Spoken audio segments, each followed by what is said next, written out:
नमस्कार दोस्तों, welcome to my channel.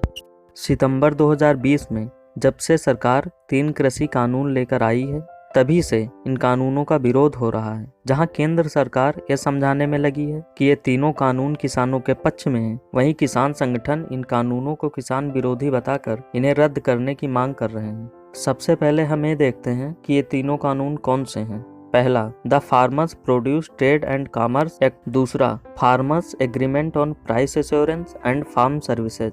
तीसरा, एसेंशियल कमोडिटी एक्ट। इन्हीं तीनों कानूनों के विरोध में पंजाब, हरियाणा, राजस्थान, उत्तराखंड और यूपी के किसान दिल्ली में आंदोलन कर रहे हैं। आंदोलनकारी किसानों से और न्यूज में आपने एमएसपी वर्ड कई बार सुना होगा। आइए देखते हैं कि ये एमएसपी होता क्या है। एमएसपी मतलब मिनिमम सपोर्ट प्राइस, या हिंदी में कहें तो न्यूनतम समर्थन मूल्य, जिसपे सरकार फसलों को डायरेक्ट किसानों से खरीदती है। भारत सरकार साल में 2 बार 23 फसलों के मूल्य का निर्धारण करती है। जो 23 फसलें एमएसपी के अंडर आती हैं, उनमें से 7 फसलें सीरियल्स यानी कि अनाज की हैं, 5 दलहनी फसलें हैं, 7 तिलहन की फसलें हैं और 4 कमर्शियल क्रॉप हैं। अब सवाल ये भी है कि सरकार एमएसपी को कैसे निर्धारित करती है। तो इसके लिए एक बॉडी है, Commission for Agricultural Cost and Prices, जो 2009 से लेकर आज तक एमएसपी का निर्धारण कुछ मानकों के आधार पर करती है, जैसे cost of production, demand supply, price fluctuation,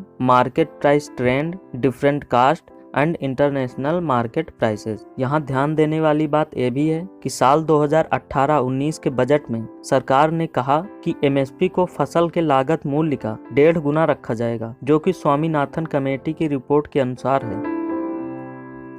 किसानों का मानना है कि नए कानून लागू होने से एमएसपी खत्म हो जाएगा और कंपनी अपने हिसाब से फसल का रेट तय करके किसानों का शोषण करेंगी। इसीलिए किसान लगभग 5 महीने से दिल्ली में आंदोलन कर रहे हैं, जिसमें से अब तक लगभग 60 किसानों की मौत हो चुकी है। किसानों का कहना है कि जब तक सरकार बिल वापस नहीं लेगी, तब तक आंदोलन चलता रहेगा। और सरकार का रवैया यहाँ पर साफ दिख रहा है कि सरकार साफ कह रही है कि हम बिल वापस किसी भी हालत में नहीं लेंगे। सरकार किसानों को हटाने का पूरा प्रयास कर रही है, इसलिए गवर्नमेंट द्वारा सुप्रीम कोर्ट में अपील की गई कि आप किसानों को हटाने का आदेश जारी करें। इसी अपील पर 11 जनवरी 2021 को सुप्रीम कोर्ट में चीफ जस्टिस एस.ए. बोबडे, न्यायमूर्ति ए.एस. बोपन्ना और न्यायमूर्ति वी. रामासुब्रमण्यम की पीठ ने सुनवाई स्टार्ट की। सरकार की तरफ से अटॉर्नी जनरल वेणुगोपाल और हरीश साल्वे सरकार का पक्ष रख रहे थे, जबकि किसानों की तरफ से उनके वकीलों ने किसानों का पक्ष रखा। इस सुनवाई के दौरान सुप्रीम कोर्ट ने क्या कहा, उसके कुछ मेन पॉइंट आपको बताते हैं। जैसे सुप्रीम कोर्ट ने केंद्र सरकार को फटकार लगाते हुए कहा कि हमें नहीं लगता है कि आपने किसानों के मुद्दों को सही से हैंडल किया है और हमें यह भी नहीं लगता है कि आप कुछ कर पाएंगे। सीजीआई एस.ए. बोबडे ने कहा, Who is going to be responsible for bloodshed? We need to uphold Article 21 as a constitutional court. Supreme court ने सरकार को कहा, We are extremely disappointed with the way of center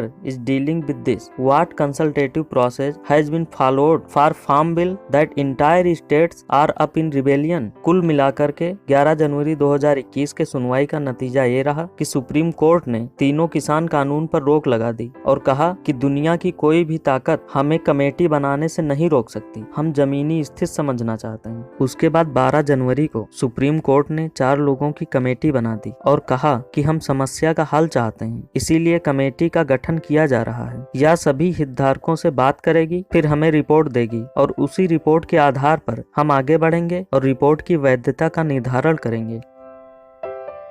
supreme court का decision तो आ गया, but आंदोलनकारी किसान इससे बिल्कुल सहमत नहीं है। किसानों ने कहा कि हम किसी कमेटी के पास नहीं जाएंगे। आखिर किसान इस डिसीजन से असहमत क्यों है? इसके 2 मेन रीजन है। पहला, जो स्टे लगा है वो टेम्परेरी है और सरकार तो ये चाहती ही है कि किसी तरह आंदोलनकारी किसान स्टे से ही खुश होकर घर चले जाएं, फिर आराम से हम कभी भी तीनों किसान कानून को लागू कर देंगे और किसान दोबारा आंदोलन का अगर सोचेंगे भी तो हम दिल्ली में घुसने ही नहीं देंगे। सेकेंड रीजन की बात करें करें तो सुप्रीम कोर्ट ने जिन 4 लोगों की कमेटी बनाई है वो चारों लोग पहले से ही इन तीनों कृषि कानूनों के पक्ष में हैं। इस कंडीशन में वो चारों लोग बिना किसी का पक्ष लिए सुप्रीम कोर्ट को निष्पक्ष रिपोर्ट कैसे दे पाएंगे। इससे रिलेटेड यहाँ पर इंडिया टुडे का एक आर्टिकल है, all 4 member of Supreme Court appointed panel have supported farm law. आइए देखते हैं कि सुप्रीम कोर्ट द्वारा बनाई गई कमेटी में कौन लोग रखे गए हैं। इसमें पहला नाम है डॉक्टर प्रमोद कुमार जोशी का, जो international food policy research institute के साउथ एशिया डायरेक्टर हैं। इन्होंने फाइनेंशियल एक्सप्रेस में एक आर्टिकल लिखकर कृषि कानूनों का समर्थन किया था। इस कमेटी में दूसरा नाम है अशोक गुलाटी जी का, जो कृषि अर्थशास्त्री हैं। इन्होंने इंडियन एक्सप्रेस में एक आर्टिकल लिखकर कृषि कानूनों का समर्थन किया था। इस कमेटी में तीसरा नाम है अनिल घनवत जी का, जो शेतकारी संगठन के प्रमुख हैं और 1999 से 2001 तक प्रधानमंत्री सलाहकार परिषद में भी रह चुके हैं। इन्होंने कई आर्टिकल लिखकर कृषि कानूनों का समर्थन किया है। कमेटी में चौथा नाम